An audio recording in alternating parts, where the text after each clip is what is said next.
minutes a day. In this video, I'm going to teach you how to transform anxiety to reclaim your calm, to regain balance, and to feel confident. My name is Caroline and I am a clinical hypnotherapist, and welcome to my channel Heal, Empower, Transform. Here you will find lots of content helping you to understand how you're able to heal yourself, to feel calmer, to overcome symptoms such as anxiety, panic attacks, depersonalization, low mood, depression, and I'm going to teach you how to do that all through using tools such as self-hypnosis, visualization, and essentially working on improving and healing the relationship that you have with yourself.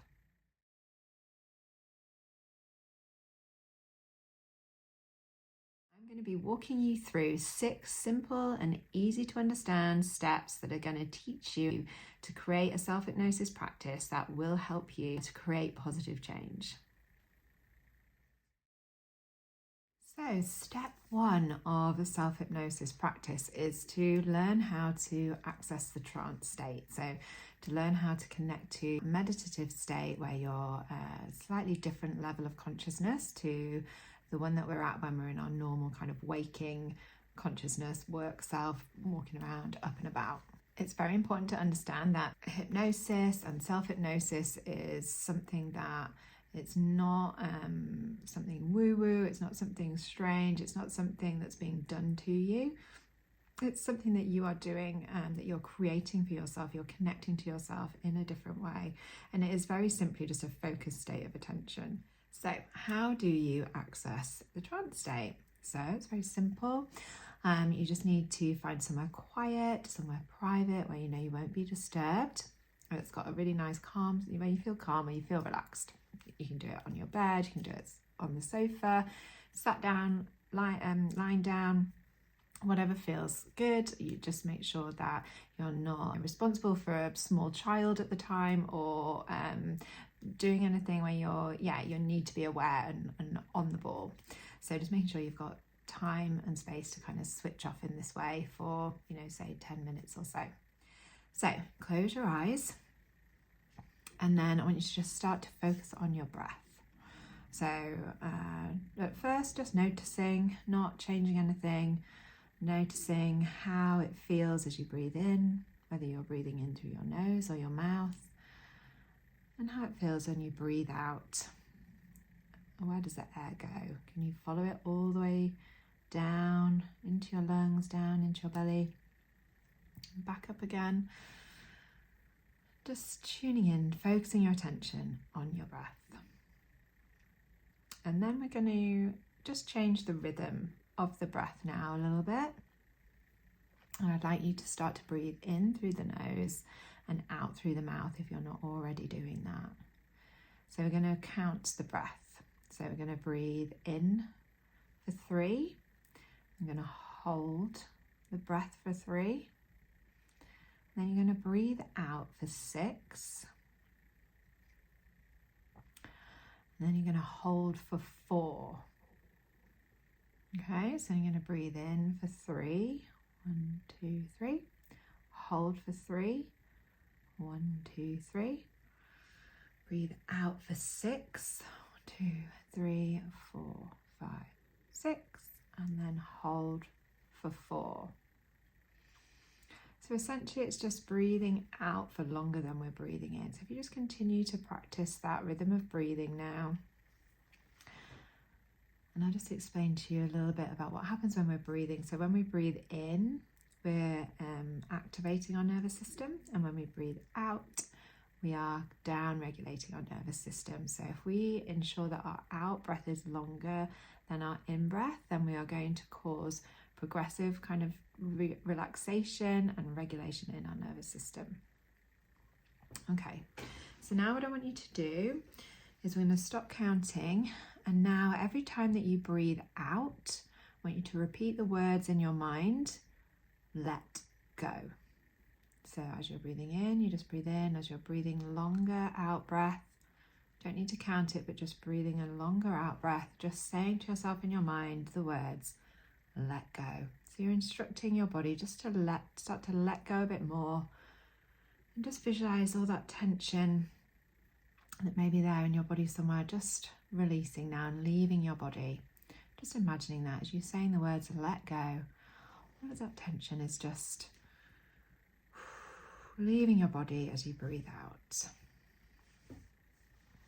Okay, and the next step, and when you're doing this at home, you can kind of take more time over each of these parts if you want to, but the next step is to then do a scan of your body. So start at the top of your head. This is in mental sort of internal scan of your whole body, starting at the top of your head, working all the way down to your toes, just focusing on each part and allowing it to relax. If you're noticing any tight points or tension or feelings that you're noticing in your body, just focusing on those areas and just instructing them to relax. And just, you can move your body a little bit, you can, wiggle those muscles, let it kind of ease out. And as you're doing so, just noticing how that's feeling, how you're dropping down deeper, connecting to yourself more. That's good. And then we're going to focus again with colour. I don't know if you've seen my previous video where I taught how to use colour and breathing together. So what I'd like you to do now is to just really connect with the feeling that you've got, hopefully relaxed and feeling, not tense. And then I'd like you to connect a colour to that feeling. So perhaps it's a warm colour like orange or pink, or perhaps it's a green or a blue. It doesn't matter, but just whatever colour feels right for you. So then you're associating this colour with this feeling, and just really sit with that for a few moments, just visualising the colour, connecting with the feeling. So you can stay with this for as long as you want. This is the first step, and often this is the most important one to crack, to practice and to really feel competent at. So definitely spending some time just focusing on this first step before you move on to the rest of the steps. Okay, so step 2 of full self-hypnosis practice is mantras. So this is where we identify some keywords or phrases that embody how you want to feel.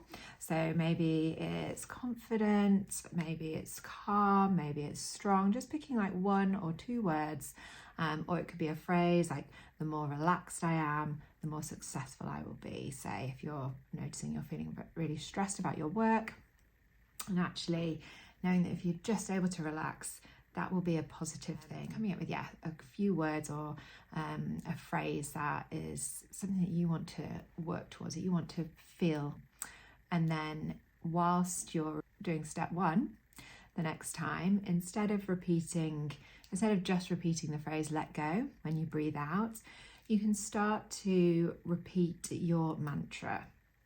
So you would go through all the first steps in step 1, first parts of step 1, and then when you got to that kind of sense, that trance state where you've accessed it and you're feeling that relaxation, you're feeling that connection, at that point then you start to repeat your keyword, your phrase, your mantra on every out breath. So every time you breathe in, then every time you breathe out, you just repeat in your mind the word confident, and you keep doing that.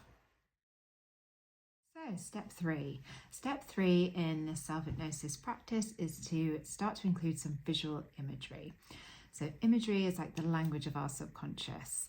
And there are 2 ways in which we can use visual imagery to help to process things in our subconscious, and also to kind of create new ways of responding and to have a kind of goal, a direction that we're working towards.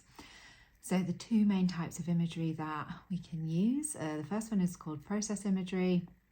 That's where you visualize step by step going through a certain process, it all going really, really well. So for example, you've got a job interview and you want it to go really well. So you would visualize each part of that day, getting up in the morning, traveling there, walking in the room, the interview itself, leaving, all of these key points of the day, feeling relaxed, feeling calm, everything going really well. So that's process imagery. And then we have results imagery. So with results-based imagery and the example I gave earlier of the job interview, you would visualize the end point when you've been offered the job and you've got the salary that you wanted or more. So when we combine process imagery with results-based imagery, that's when we get the most benefit and the most impact, positive impact for ourselves. So it's really important to be specific and also to connect with the imagery with all of your senses. So it's not just a kind of visual experience. It's important to try and connect with what are the smells, what are the sounds, what's the feeling, most importantly, what is the feeling? And then we use both of these types of imagery within the self-hypnosis to generate what's called a learned memory. So learned memory is something that is stored then within your subconscious, like a learned memory of this future event that's going to go really well. It's going to be successful. And therefore, you're much more likely to, when you're in that situation, feel relaxed and calm, be able to be confident because you have this reference within your subconscious of it going really, really well. Step 4 is post-hypnotic suggestions and cues. So this is a suggestion or an association that you program in that is given whilst you're in the hypnotic trance state, and it's for an action or response that's going to take place after the hypnosis. So when you are in your normal day-to-day, this allows you to change or improve your behavior and responses for any time in response to anything that may be coming up. You can put in a post-hypnotic cue that deep breaths will trigger relaxation, and you'll be able to use that if you've got something stressful happening at work. Or you can do a cue on the fridge door that will reinforce your resolve to avoid snacking between meals, or you can set cues to help you sleep. Anything you can set, really. So the importance with this is repetition is key.